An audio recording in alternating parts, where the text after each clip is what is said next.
And good morning. I am deep into the wealthy people neighborhood, farther than I usually walk, because I have reached the golf course. I have actually found the golf course past the end of the old people neighborhood, and so we're taking a walk. But anyway, it is extremely bright and extremely beautiful today. I don't know if the sun is going to block out the camera entirely, or if you could actually see this beautiful, frigidly cold December morning sky. But it is beautiful. I have the blast shield down so I can hear myself think.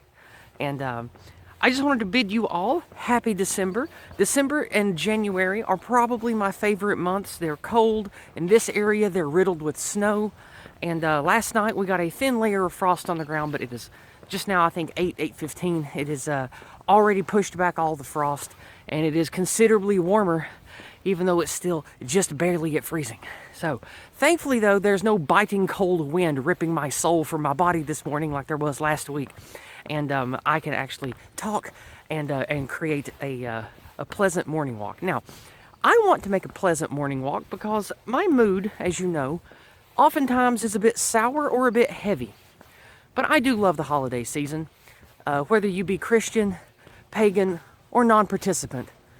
I love the Christmas holiday, and I will celebrate it with you. I don't care if we're going to celebrate Saturnalia or whatever kind of pagan holiday there is. As long as there's merriment and decorations and song, then I'm there for it because I love celebrating the cold holiday season. So this year for Christmas, I don't have any particular special plans, but I helped my mother in the last week or so set up all of her beautiful decorations.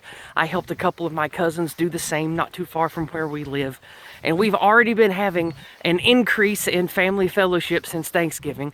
People coming over to visit, sharing food, talking about what gifts to get each other. And it makes me think of how blessed I am to have what I have and live in the area that I live in. And I think that that's something that we have to pay forward. And I just wanted to make a note of that today before we talk about the next thing I wanted to, which is we have to realize we need to invest and create this stuff. Families and communities and the celebration of cultural history, it doesn't just come out of a vacuum. You got to build it. You have to make it. You have to participate in it. This is why it's important to learn about your family's traditions. The things that matter to your great-grandparents and why that shaped what your family became, assuming you even have access to that information. If you perhaps live in a place that's like a big city where you don't have a ton of your family that lives around you, well, then you should go visit them. You should learn from them. Learn who you came from. Learn who you are. Learn the things that were valuable to your forefathers. That kind of stuff. And I want everybody who cares about folk and the survival of the things that make our civilization great, which are its many beautiful ethnicities, its wonderful cultural traditions, music, artwork, just all the things that make us unique and make us beautiful and special. We have to participate in that. We can't just document it. We got to participate in it. We have to actively create it together. And I feel like I do that when I hang out with my family and I talk to my young cousins and nephews and people that are 20, 30 years younger than me. And I talk to them about, oh, well, yeah, your Uncle so-and-so isn't here anymore, but let me tell you about the time that he went and played with Johnny Cash in Nashville back in '81, stuff like that.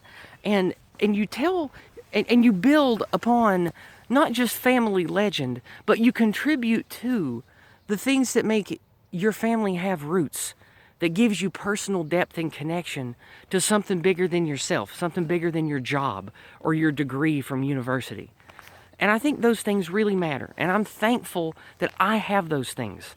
And even though I squandered that for like a decade of my life, thinking that I should, drink the postmodern Kool-Aid and I'm my own person and I'm going to create my own life and all this other stuff, it's just it's bull crap. Like severing myself from my family and spending 10 or 11 years completely severed from everything in this area, trying to start my own family, trying to go my own way. It was, while I had successes in doing that, it was never fulfilling and I felt rootless. I felt empty. And it wasn't until I realized you don't really get to choose what your ethnicity is, what your gender is, what your family is, what your community is. And in a way, you don't even really get to choose what your religion is. Like, I still do not believe in God in the Bible. I don't. But I'm a practicing Christian. I always have been. I was raised that way. I understand the structures. I understand the prayers. I understand the metaphysics of Western Protestantism. I understand it. I was raised that way. I was raised on the King James Bible. I think it's beautiful. I love to read it. But I don't believe in God. It would be nice if it was all real, and it would be nice if those real entities actually gave a crap about us, but I don't believe either of those things. But I'm still a Christian. I was raised that way. My mind is structured that way. And do I wish I was raised like Odenic or Ossetru or something? Yeah, I wish, because I think that stuff is cooler. And I wish that I could be of a religious and spiritual mindset that is more base to European people, but it is what it is. So I even think that to a degree we don't really have a lot of choice about the religion we are if we are seriously heavily raised in a religion like I was.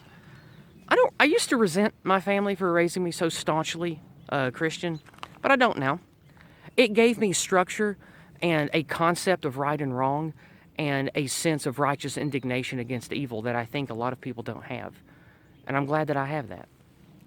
But anyway, where I was going with that is celebrate and participate with the family, with the church, with the cousins, with the community that you came from. Celebrate with them, even if it's just a few times a year. Even if you live in a city and have to travel a while to get back to them. Go do that. Learn who you are, who you came from, and celebrate those things, if they're celebratable, of course. I'm not saying if your father's a heroin addict and celebrate being a junkie. That's not what I'm saying. But learn who you come from, embrace it, celebrate it, if possible, and contribute to that. Make a family. If you can't make children or don't want to make children for whatever reason, do what me and my husband do. We don't want and can't have kids, so we participate with our nieces and nephews. We participate with his brothers and with his sisters. He doesn't have a brother. I participate, or used to, with my half brother until he moved away and I lost connection with him. But we still have dozens of family members in the area. They bring their kids over to visit us. We go to visit them, and we're a part of a big family community. And you should be too, even if you don't want kids. So I just feel like that if you care at all about, rural folk living or folk tradition and culture, you kind of have to be a part of a family group or a family clan, because that's sort of how we are in the rural areas. So if you aren't part of something like that, get yourself part of something like that. Like my friend Hunger Merchant. He wants nothing more than to move to Appalachia and have a beautiful fair-haired ginger waifu. And I told him that comes at a price. He has to be one of us, and he can't leave if he does that, being the swarthy Mediterranean that he is. I'm just busting on him. Hunger knows I love him. But anyway, I want to talk about fun stuff. I want to talk about presents and games and the good stuff about Christmas time. I like to get myself something nice each year for Christmas. And this year, we had to spend a lot of our extra money getting my husband a new computer. The one he had is like 7.5, 8 years old. And it was finally fizzling out, and he needs it for work. Not just for work, but for fun as well. So we pitched in the extra money that we had, and we got him a very, very nice modern computer that can do all kinds of stuff. It has huge hard drives. He bought a giant external hard drive. It has all the CPU and GPU stuff he needs for work and for play. So he's got a new computer, and it is totally... It's up to speed to play any game, even up to modern high graphics stuff, like stuff that just came out a year or two ago.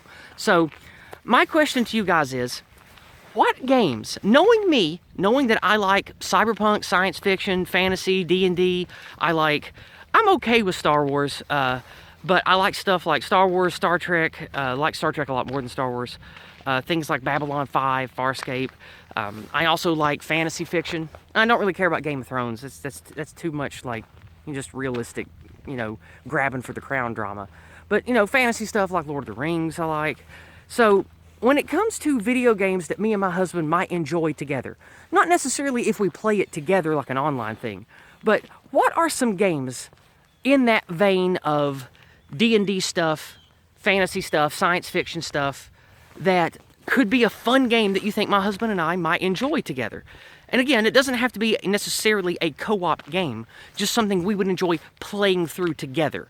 Like a good example, the original Dragon Age, we played through together. Sort of as like an interactive movie that we got to just sit together on the couch and play through together remotely. The original Dragon Age Origins is what it's called. That was really fun for us. Other games that we have played together and liked, we dabbled a little bit in Elder Scrolls Online, you know, way back in the day when it was big, like maybe 6 years ago. That was kind of, not 6, probably, no, it was closer to 6 years ago now. 2017, 2018 is when we played. So between 5 and 6 years ago, we enjoyed a little bit of Elder Scrolls Online, which was fun. What other games do we like? We like, M-Sims are fun. Like, we like immersive sims, but that's not really something you can play together. Which is, of course, like, you know, System Shock and Bioshock and Prey and things like that.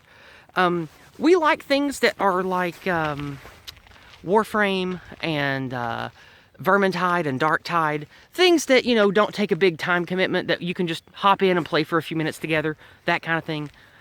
We also like tactical strategy that we can play together. There's an older, like 2012 or 2014 Space Hulk tactical game where you play Space Hulk Terminators versus Gene Stealers. We liked that one because there was a good, I think it's called Cold Storage, was a good mod for it, where it gave you a lot more combat options and it made the mechanics deeper. And we just enjoyed playing that together, just, you know, stomping around our little Space Marine Terminators, killing the Xenos. That was pretty fun. We enjoyed that for, like, you know, 20 or 30 hours together. So, Is there any recommendations you would have for me and my husband that would be a fun game experience we could have together? Whether it's a narrative-driven game like Deus Ex, or whether it's just a fun pick-up-and-play game like Blood Bowl, which we already do play some, by the way. Blood Bowl 2. Not Blood Bowl 3. Never Blood Bowl 3. It is hot garbage. It is cancer. Avoid it. But Blood Bowl 2. Anyway, let's see. I'm trying to think of anything else, and nothing's really coming to me. I guess that's really it. What else do we really like? I feel like I'm missing a big one that we play together. Oh, Battletech, of course. The Rogue Tech, oh, too bright. The Rogue Tech mod for Battletech is amazing. And we have put like 1,000 hours together just having fun playing tactical Battletech battles together. And that's a lot of fun, so we love mechs and robots and that kind of stuff too. So give me your feedback. Let me know. Oh, I can finally take up my blast shield. Goodness. Ah! Oh, it reflected off the phone and got me in the eye. Oh, I was swindled. I was cheated. Oh, damn you, son. Damn yous. That evil son back there. Oh. Anyway, the glare from the phone almost blinded me. Now I have a headache. Anyway. Please, in the comments below, or in my inbox, or in my Gmail, or not Gmail, I don't use Gmail anymore, in my email, let me know recommendations for games that you have that I might like and that I might can play with my husband, because I would like to get myself 1 or maybe 2 nice games this year for Christmas that I probably would like. I would prefer to have one that I can enjoy with my husband and our friends, but at least with my husband. So, oh good, thank goodness there's clouds in front of the sun now. Oh. All right, well, anyway, I have spoken enough, I have jabbered enough. God only knows how long this video is. I know it's at least over 10 minutes, but I've had fun. And remember, let me know what games you recommend, please. I want to know what the best is. I want to know what the people recommend. You people, not just everybody, but you folks that follow me. Let me know. And also, please visit Thursday evening for the next installment of The Empire of Lies with me and Yizz, telling you one step at a time about propaganda, psychological warfare, how we can survive under it, and what we can do about it. So definitely come check us out Thursday night, 6 p.m., same time slot as Discordant Dragons on Mondays. I hope you guys have a blessed week, and I will see you Thursday, and of course next Monday night for more Discordant Dragons. God bless.